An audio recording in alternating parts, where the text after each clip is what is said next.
വ്യത്യസ്തങ്ങളായ നൂറുകണക്കിന് പെന്തിക്കോസ്ത് സഭകളാണ് ഇന്നുള്ളത്.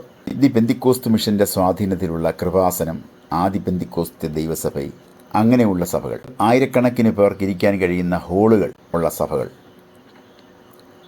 അതുപോലെ ദി പെന്തിക്കോസ്ത് മിഷനിലെ ശുശ്രൂഷകന്മാർ അവരുടെ വസ്ത്രധാരണ രീതി അനുകരിക്കുന്നവർ, അവരെപ്പോലെ വിശ്വാസ വീടുകളിൽ താമസിക്കുന്നവർ, അങ്ങനെയുള്ള സഭകൾ നിരവധി ഈ കന്യാകുമാരി ജില്ലയിലുണ്ട്. ധാരാളം ബൈബിൾ സ്കൂളുകളുണ്ട്. മറ്റൊരു സഭ ന്യൂ ജെറുസലേം പെന്തിക്കോസ്ത് സഭ എന്നാണ് ആ പേരെന്നാണ് എൻ്റെ ഓർമ്മ.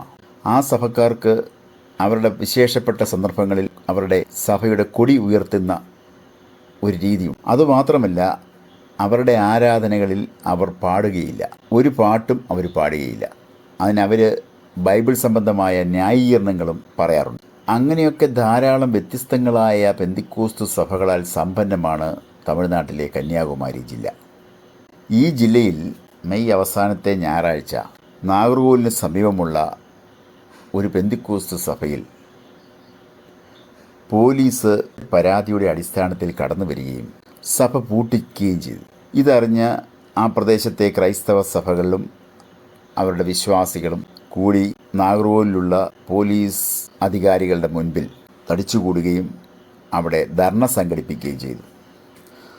നൂറുകണക്കിന് വിശ്വാസികൾ കൂടി വന്ന ആ മീറ്റിംഗ് മുഖാന്തരം അധികാരികൾ രാഷ്ട്രീയമായി പെട്ടെന്നൊരു തീരുമാനമെടുക്കാൻ ഭരണ പാർട്ടി തയ്യാറായി. അങ്ങനെ ഏകദേശം 1 മണിക്കൂറിന് ശേഷം അടപ്പൂട്ടിയ ആ സഭാ ഹാൾ പോലീസ് അധികാരികൾ വീണ്ടും എത്തി തുറന്നുകൊടുത്തു.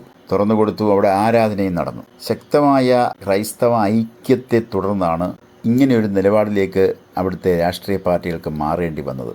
ക്രൈസ്തവ ഐക്യം ഇന്നത്തെ സാഹചര്യത്തിൽ ശക്തമാക്കേണ്ട കാലം കഴിഞ്ഞു. തമിഴ്നാട്ടിൽ അത്തരമൊരു മാറ്റത്തിന് ഈ സംഭവം മുഖാന്തരമായി എന്ന് പറയാതെ തരമില്ല.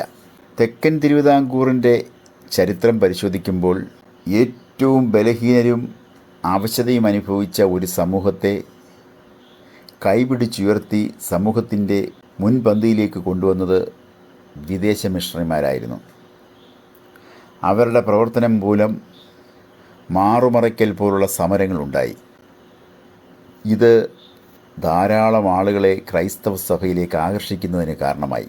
അങ്ങനെയാണ് ക്രൈസ്തവ സഭകൾക്ക് സ്വാധീനമുള്ള ഒരു സ്ഥലമായി കന്യാകുമാരി ജില്ല മാറിയത്.